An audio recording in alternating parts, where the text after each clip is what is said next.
Vewiser Dixon. Yeah, okay, good afternoon. Man, good to see you, man. Yeah, good seeing you. Yeah, it's good to be seen for a great occasion like this to pay tribute to a friend, a mentor, a pastor, religious advisor, spiritual advisor, just all around good man. And he was my friend as well. Yeah, he's a good man. Yeah, good man. Steps of a good man are prepared by and he was a great example for us to look at and as we move forward and where we are in our life, because everyone has a season and everything has a time and it's all synchronized, but we're not in control. Yes, absolutely. And we don't know. It's one thing I had to realize, we really don't know. We're just traveling, man. A friend of mine said we're like a ship at the dock, and then we go out into the water, and then one day they won't see us no more. Yeah. Because the ship goes out and you can see him, it's big, and then after a while it looks like a little boat in the bathtub. Yeah. And you see a little smoke come up, and then you don't see it no more. Yeah. It's like a ship out to sail. So why don't you tell us about your relationship with Pastor Hartsfield? Okay. Well, several things I remember about Pastor Hartsfield. First of all, he was my pastor. Okay. And inspired me in many ways. And he was also a pastor to my father and a pastor to my aunt, which my aunt was his wife's seamstress, first lady in the church. Okay. So I knew him from a kid growing up behind the scenes. I joined this church, was called into ministry under Reverend Wallace Hartsfield. Okay. He inspired me.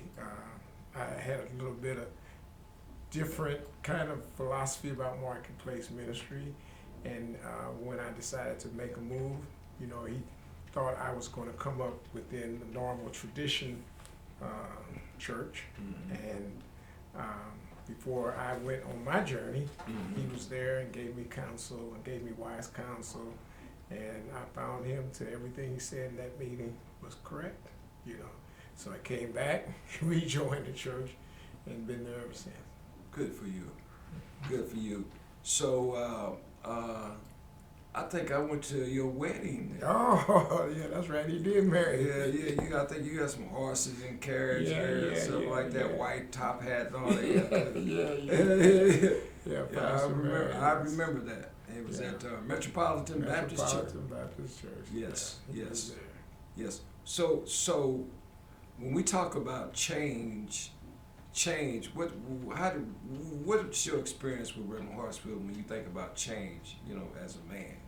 I think he was, he was a visionary, and way before his time, and he was able to experience in his life the seed of change as well as the things that come with change. Okay. And I remember him always being their champion, especially in the social justice world of things, that you can count on Reverend Hartsfield being there, and as far as race relationships, as far as economic empowerment, all the things that affect our community.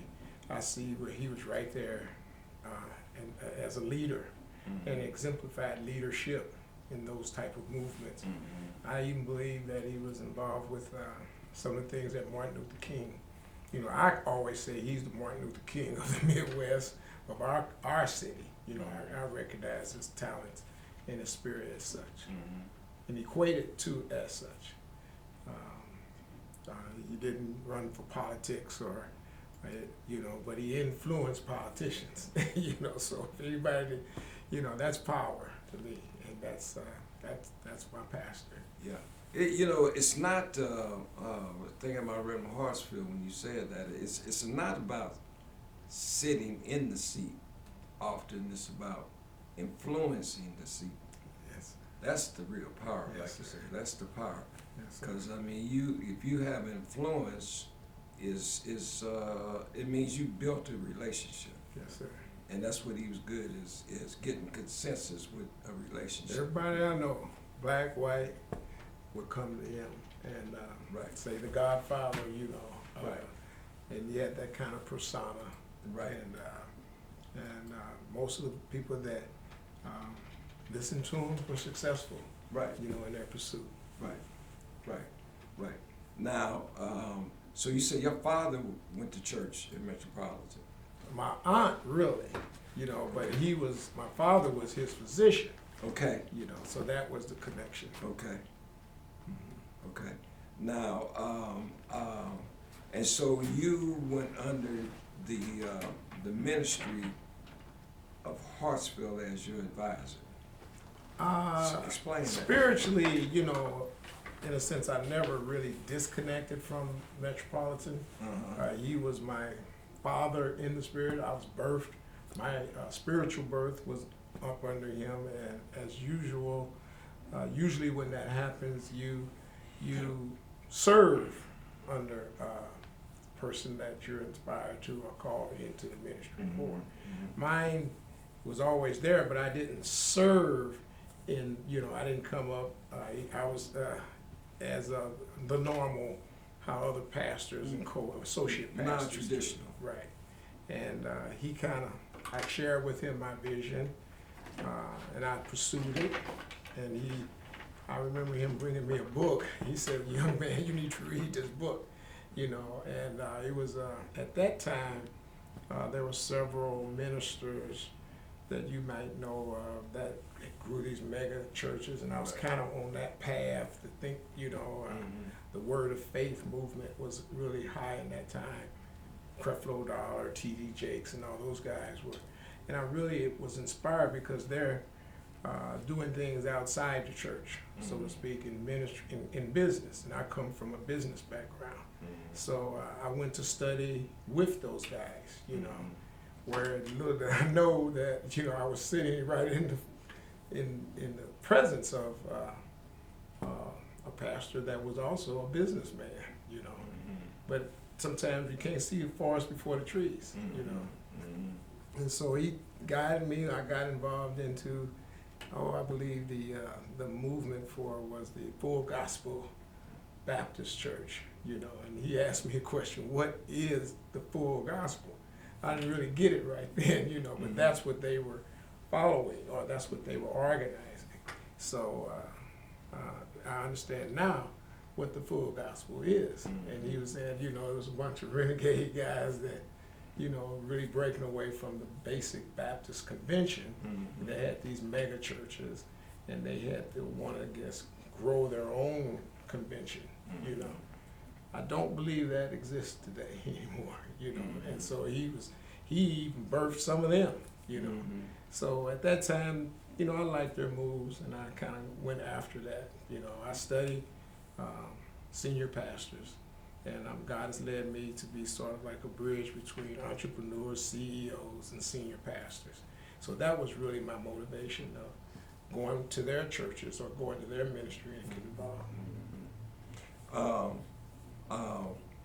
But what did you think about Pastor Hartsfield's humor? He had to be kind of witty to follow that,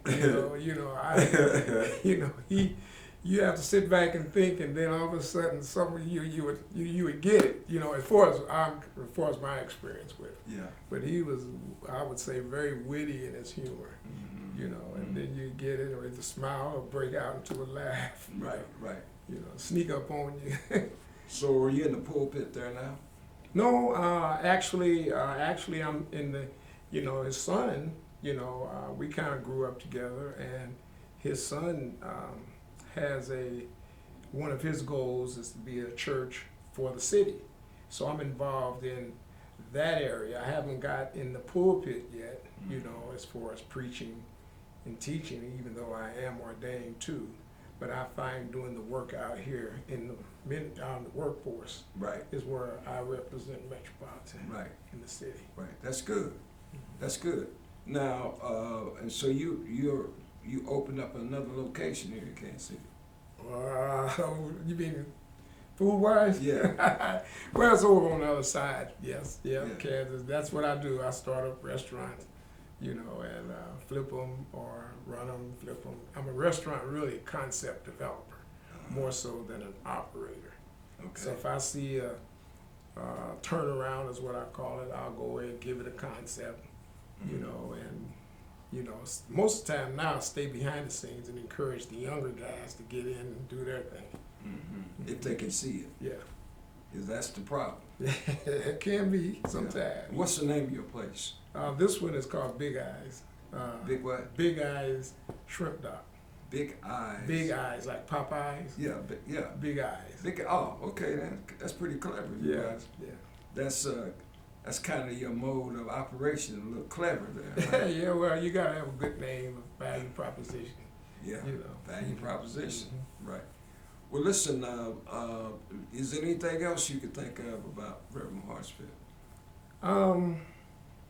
I just know that he's a man that really multi-dimensional person. You know, he can relate to the poorest person on the church, on the street, as well as the President of the United States. And he didn't lose his common touch. You know, he was a king. I relate him as a king, which we all are. But he was sort of what I might say a king of kings and a king maker. You know, so I have much respect for him in that area because he could walk with common people and not lose his common touch when he was outside of the community. I think he was a little bit more comfortable with the masses. Yeah, well, that's Rev. He was that's Rev, and he was a preaching machine. You know, he could preach and sing. Preach and sing. Yeah. I've heard him preach several times, many times over the years.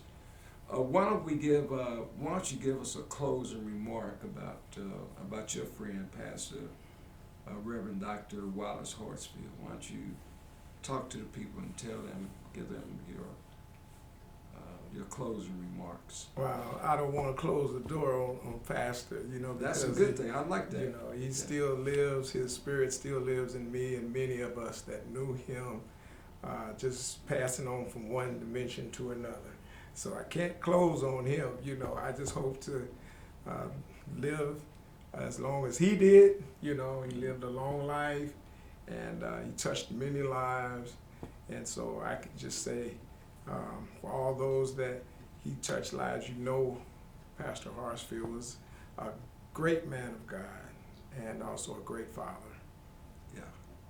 Proverbs 4:23, keep all diligence in thy heart, because that's where all the issues of life lie. Ooh, wow, that's good. And that's what I kind of live with after burying my son, because a lady told me years ago, you don't have to be with somebody to love them.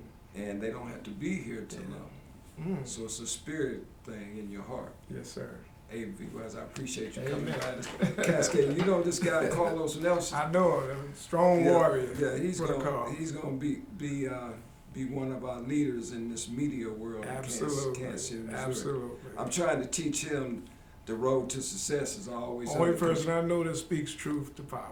Yeah, here in this city. He treats, but I tell him the road to success is always under construction. And that Proverbs 4:23, keep all diligence in thy heart, because that's where the issues lie.